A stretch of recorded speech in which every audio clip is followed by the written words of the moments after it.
We are experiencing a very tough time. Entire world is experiencing. During this pandemic, there is a problem about our careers. We have a problem about keeping our jobs. We have social distancing. We have the problem about staying at home. And not all companies have been able to keep people at work. So some people are losing their jobs or they are losing hours. If your job is not able to equip you or make sure that you can be able to work from home, that's a challenge. And not all companies are able to pay you while you are staying at home. So that's the topic for today. How are you going to see different ways to redefine your career? Because whether you like it or not, this is the new norm. We do not know when this virus will go to disappear. But what are we going to do from now on, going forward, even if the virus is going to end after 1 month? But it has been a waking up call, like how did we come to choose our career? And are we satisfied with where we are right now? And where are we going ourselves in our careers?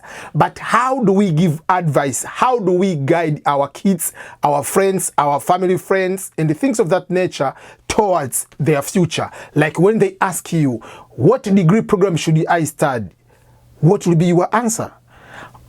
Why did you study yourself the current program until you are doing the job what you are working right now? So this is a waking up call during this pandemic, and the topic is, do we need to take a step back, look at our decisions and how did we do our career choices to this kind where we are now? Do we need to redefine our goals and careers? But the other most important question to ask ourselves, how can we be able to survive in this kind of situation?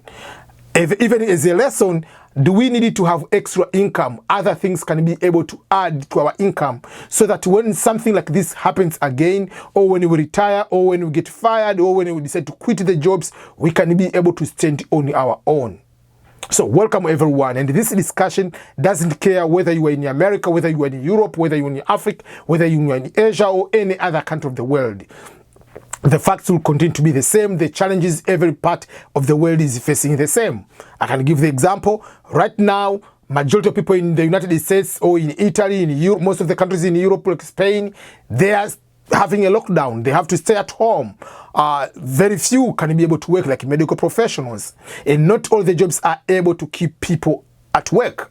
We have seen in developing countries, in Rwanda, for instance, right now, there is an order, everybody within 2 weeks has to stay at home or work from home, but not all companies are equipped to give people to work from home. So in the end, you'll be going to stay at your home.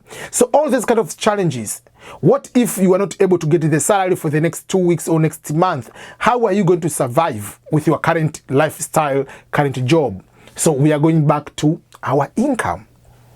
So let me give some few ideas. Like, number one, the problem on our generation, I'm not that too old, but I'm just explaining like how we grew up.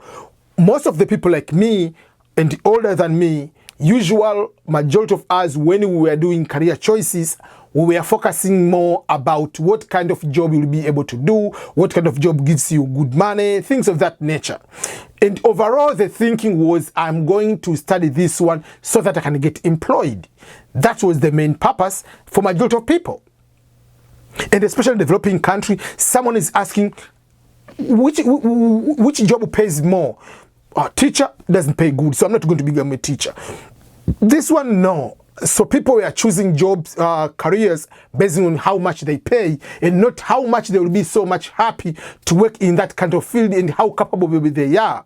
Because remember, you are making a decision you can be spending for the rest of 20, 30 years or the rest until you are going to die doing something in that kind of field.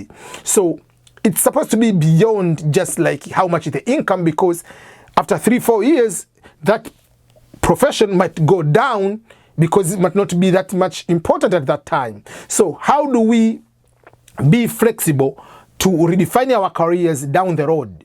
So for me, I'm advising people, especially for us with kids, we are spending much money, especially in developing countries nowadays. It's so expensive to take kids to school, especially you have to take them to private school. You find like 1,000, 2,000, 4,000, 5,000 US dollar per year for just someone is studying kindergarten, first grade, primary school, going to secondary school. It's expensive. Why do you spend all those money to your kids? And you are expecting your kid to go to the university so that can get employed. But how much will be the salary? Remember, from primary school to finish a bachelor degree is a minimum of 17, 18 years. Why someone is spending all those years for the expectation of being employed? That's where we failed. That's where we have a problem with even our education system. But as parents, we have to guide you, we have to show by example. Yes, our education system, especially in Africa, I'm giving an example, or even in Asia, is that way equipping people to become employees. Even in some here in America, still is giving that people just this is the route you have to go to become employee of someone, not to own something for yourself. So, and as parents, we are doing the same thing. Because that was our lifestyle, we are telling the kids they go to the same route. But we have, majority of us, and that's why you find like many businesses in developing countries is owned by people who didn't go to school. Because everyone who went to school have a bachelor degree, master's, PhD. Majority of them, out of 10, maybe 7 to 8 out of 10 people who have bachelor degree, their mindset is just to go get employed, stay there forever, working for someone, working for the government, waiting for the retirement money. But people didn't have opportunity to go direct to master's, bachelor degree, whatever. They go to the business and they don't fear to take a risk because they have nothing to lose at the beginning. So they can go and they excel in the business. So that's the problem we are facing. So nowadays, with this pandemic, with this coronavirus, with these challenges we have been facing, it is a working call so that we can be able to see ourselves. If you are working with revenue authority, government revenue authority in your country, as maybe a computer expert in that particular area, that means you have good job. Yes, I understand. But have you ever thought that I needed to start a small home business, maybe to be able to create websites, maybe to be able to do something like that way, something aside, just like something like this one happens, it can help you to stand on your feet. But apart from that, let's say you are a journalist, you are working from one big company as a journalist. Have you ever thought maybe to start your own blog, to do something aside? You never know how that will take you in the situation like this way.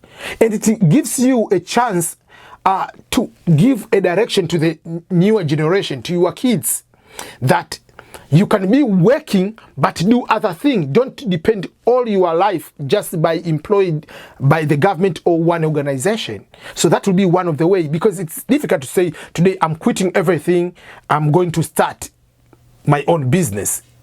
It's difficult. But why can't you just start doing what you are doing for employment, but doing something even for fun, but it's something it can develop after 5 to 10 years, you can be able to have something on your own.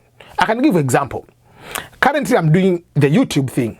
Currently, I'm writing books, but YouTube doesn't pay much at all at the moment. But I believe 5 to 10 years to come, my YouTube will be a bigger YouTube channel, will be able to give me good income, but it can be something I can transfer to my kids. It helps them to know that, oh, my father is working, but at the same time is doing something on the side. So when they are growing up, they come with that mindset, a mindset that I can be able to work for pay and also to do something for my own to get another extra pay. So that is how we can start transforming the kids, that education, what they are going to get is not just for fully employed, but also they can be able to do on their own thing. You studied political science. Have you ever thought about starting a political consulting firm? Like you are advising politicians, you are advising political parties on how to do campaign, on how to create a party manifesto, things of that nature. You become consultant. Yes, you can be employed by another organization, but you can create your own consulting firm. So that's what I'm trying to explain to you. You are a teacher. Have you ever thought, you studied psychology, counseling, have you ever thought to start slowly to do your own counseling as a private practice? So things like those, when it helps you to have something like when it comes to like this pandemic, or even when you are fired, or decide to quit your job, you have something to fall on. But in the long run, you have something on your own. You can, even if you die today, you die, it's yours. They can transfer that to you. You can transfer to your kids. But if you're employed, you are dying today, it's over. And I can give the very good example in what happened in Kenya. The CEO of the Safaricom in Kenya passed away. It was last year. He passed away today, he died today. Tomorrow, he was replaced by another person. Why? Because if they don't have CEO for a company, that means the shares is going to be down, the company is not stable. So you die today, tomorrow you are called a former CEO. But the same thing happened in Tanzania, for instance. The billionaire or millionaire Reginald Mengi passed away because it was he's a millionaire. He has all his own companies. He was saying the president and the CEO of the company, even if he died, they were addressing him because he was not replaced. You cannot replace the owner just within a day. That is his thing. So that there are things of that nature you can transfer to your kids. But if you are employed to a big company, no matter how much money you make, you die today, you are CEO, tomorrow someone else is coming to become the CEO. So there are all kinds of things. How can we be able to make sure that the kids, they are in that mindset that they can compete, they can have their own things? Yes, you can be working for company, but you can operate on your own. And that's, you can be able to create innovation. But if everybody is graduating with computer science, IT, and is going to get employed, who will be creating apps in Africa? Who will be creating innovation, discovering good things for the next generation? We'll end up using everything from US, everything from Europe, and everything from China and India, because they develop all those kind of things. Because for instance, in India and China, because of the population of over 1.3 billion people, you need to do things on your own. There are not all those jobs. So people, they have to use a lot of brain to do things on their own. You have to find a way on how you can sustain even as self-employed, small business. How can you make it in a professional way? You have a degree in agriculture, you have degree in animal husbandry, you have degree like a vet. Yes, you can be employed by the government, but you can create your personal private practice, or you can be advising farmers, you can be advising people to start doing the raising chicken, whatever, keeping cows. Those are the things people can be able to do. Down the road, you can have your own practice, things you can be able to be proud of. And you can pass on, you can pass those kind of things to your kids. So what I'm trying to explain to you overall is, let's take this problem which we are facing, the virus, and being social distancing and staying at home, is also a time to reflect on our priorities in terms of our careers. Are we in the right direction, in the right field? Or our field is just like, now the schools are closed, I'm a teacher, I'm staying at home. Yes, you're staying at home. Why can't you have your online things to be able to do, like teaching people online, like you are on YouTube, you are only your blog, you can be able writing as a teacher, teaching some people through newspapers. You can be doing other things on the side. You can continue earning income. You can continue helping other people. Not just staying for the entire month or 2 months at home. You're going to be crazy, because staying at home doing nothing completely, and you are told not to go anywhere, you might die. For me, I'm staying at home. Yes, I'm working, then I'm doing other things from home, like making YouTube videos, playing with my kids, doing other things, writing books. So I can do other things aside from my work.